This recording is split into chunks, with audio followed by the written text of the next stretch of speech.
Iyi ni inkuru y'ubukene n'urukundo cyangwa se mu rukundo. Ubundi bijyanira na gute bite? Ese uri mu rukundo ukennye, ufite umugore urakennye, wifuza kujya mu rukundo ariko urakennye? Bana nanjye kugeza turangije iki kiganiro cy'uyu munsi, maze twigane iri somo ry'uyu munsi. Nta kuducika uko uri kose. Wumvishe byinshi. Gusa uri we wese itonde wumve. Muza kunyemerera iki kiganiro ndagicamo ibice bibiri. Kiri mu biganiro birebire nigeze kubakorera cyangwa se mbakorera. Mu cyitondere rero mwumve neza, ubukene n'urukundo bihurira hehe? Wirinde biki ngo utazokamwa n'ibi byago benshi batishimira kubamo, uko ubusanya k'urukundo n'ubukene. Umva, ngo abagore ubundi kugira bagukunde nk'umugabo bagushyiriraho amananiza, amabwiriza ngo ariko abagabo bagowe. Abana b'Imana nibo uzasanga bapfa gukunda gusa, bagakunda abagore ntacyo bitaye. Wumve nta kirenze babasaba n'abagabo. Uzareba abagore ugomba kuba ufite amafaranga runaka, ariko ngo abagabo mupfa kwakira abagore uko bari, niyo baba ntacyo bafite n'abagore, nta no kubitekerezaho. Nuko dutangiye n'abagabo uku ngo niko kuri benshi mutakwishimira kumva no kwemera gusa ngo babarunyizere. Umugore iteka amafaranga ufite yishimiramo, nuba utakiyafite yagusiranye azagutana umugore. Abagore uzabona ngo benshi muri bo batabagabo nyuma y'iminsi 3 yonyine babanye, gusa bitewe nuko yaje gusanga umugabo we adakora mu ruganda rw'ibikomoka kuri peteroli nkuko yari yamubwiye mbere, ngo ahubwo yasanze ari umukanishi w'imodoka, ahubwo witemberera mu modoka baje gukoresha nyuma yo gushyingiranwa nawe, agasanga bimeze gutyo ngo umugabo aramuta. Abagabo kukimwirarira, ngo ibaze umugabo wiraririye ko ngo cyangwa se wiyemeye ko ngo afite cyangwa se akora mu ruganda rw'imodoka, nyamara atemberera mu modoka zitandukanye baba baje gukoresha mu kazi. Ngo umugore ashobora kugutata ari uko wamubeshye, bidatewe n'uko wamubeshye, ahubwo ari uko amafaranga wiyemeranye cyangwa se wari wiyemeranye yasanze ntayo ufite. N'abagabo n'abagore, niba ushaka kubeshyuza ibyo ndi kukubwira, nuramuka ufite uruganda uzabeshya umukunzi wawe ko uri umwarimu mu ishuri, ati naramuka asanze uri umuyobozi mu kigo runaka, nyuma yo kubana nawe yaraje akwemeye nk'umwarimu, uwo mugore ntazigira ashobora kuguta. Nibiramuka ari macuri bicuramye nyine atari uko nguko, biri mu bundi buryo butandukanye n'ubwo ngubwo, ibyo nakubwiye nawe ubwawe uzi igisubizo kizaba, uzaba uri umwanda kuri we. Ngo umugore azakubwira ko agukunda kurusha amafaranga yawe, gusa ngo umugore nk'uyu nguyu uzakubwira ko agukunda kurusha amafaranga yawe, witunge wowe ubwawe, azaba kubeshya. Uwo nguwo ni mubi cyane, ni mubi bagabo. Uwo nguwo mwabagabo mwe barabashuka cyane, namwe mukemera nta mugore ngo wagukunda kurusha amafaranga utunze.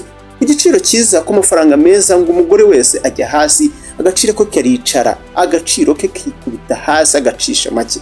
Ngo ku giciro cyiza runaka wenda tutazi, ngo nawe uriya mugore wawe wita ko yakubereye indahemuka, simwaraye musekana se muri guseka mwishimye, ngo hamwe no ku giciro cyiza, ngo ku giciro cyiza yagusiga akaguta. Ayo ni amafaranga.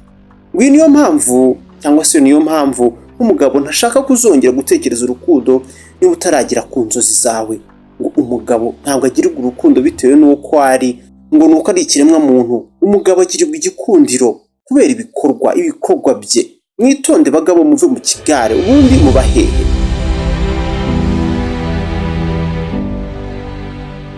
Ubuzima ni intambwe. Abagabo bo ubundi ni ubunini, ingano, apana munsi y'ipantaro yasibyo mvuga, ahubwo ubunini cyangwa se ingano y'amafaranga yawe. Ibyo nibyo bizagena ikigero wishimiraho urukundo n'umugore wawe. Nakubwiye ngo tega amatwi. Ubuzima tubamo buragoye, kandi uko bugenda bucya burushaho gukomera no kuba amayobera akaze. Iyo ucunze nabi ntumenye watakariye. Niyo mpamvu guhera uyu munsi jya ukurikirana amasomo wungukira hano kuri Tele Montagne Rwanda, niko twitwa amasomo yagufasha mu buzima. Urebye munsi iyi video ahanditse ijambo subscribe, aho hantu kakanda uhita utangira kujya ubona ibiganiro byacu byose mu gihe kizaza ubudacikanwa. Umugore wese uzi kuryoherwa icyo ari cyo, ubusobanuro bwabyo, iyo ahuye n'umugabo w'umuherwe acika amazi, ajya hasi acisha make. Ngo buri mugore wese agira igiciro, ubundi ngo nuko bimeze. Ngo abagore icyo bakora bo bashaka kandi bo bemera ba bagabo, wa mugabo uhaza ubusabe bwabo, demande. Ubu busabe bwabo rero ngo bwo bwaba bujyana n'ubwoko bwa buri mugore uko ateye. Amafaranga agira uruhare runini mu mibanire kandi no muri mariage, mu rugo cyangwa se urushako. Mugabo ukeneye amafaranga, bitari ibyo uzabona umukungugu. Umugore yirukanka. Nta mugore wakishimira kugumana nawe mu bukene ngo aba ari ikibazo kigiye gusa ubundi akimukira mu rugo rw'ubundi mugabo.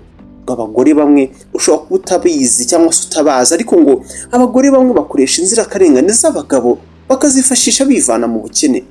Umugore umwe uzamuzana ngo nabona maze cyangwa se ko afite amafaranga yashakaga yakuvanyeho, ubundi agute ajye kwifatanyiriza n'undi mugabo we yita ko akunda bya nyabyo. N'abagore ngo akenshi ikibabaje ni uko abo bagabo nabo baba bikundira abandi bagore, ngo nabo bakazakoresha abo bagore bagutaye, barimo n'abagutaye bivana mu bukene. N'abagabo bandi babona amafaranga ubundi bakabasiga bakajya kwibanira n'abo bashakaga. N'abagabo munyumvira ibi bintu bigahora ari uruziga gutyo.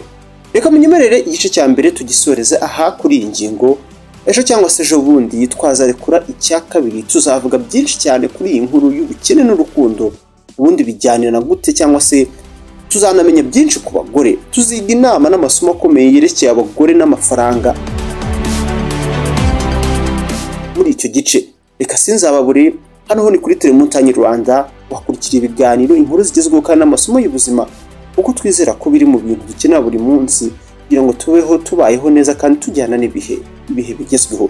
Menya byinshi rero kubera mu isi ukurikira Telemontagne Rwanda. Yimanutse munsi y'iyi video ubaye utarabikora ukareba ahantu handitse ijambo subscribe, aho hantu kakanda, ubutaha utangira kujya ubona ibiganiro byacu byose mu gihe kizaza mu buryo bukoroheye. Mube maso rero, tuzasubira mu gice cya kabiri. Samuel Mugisha.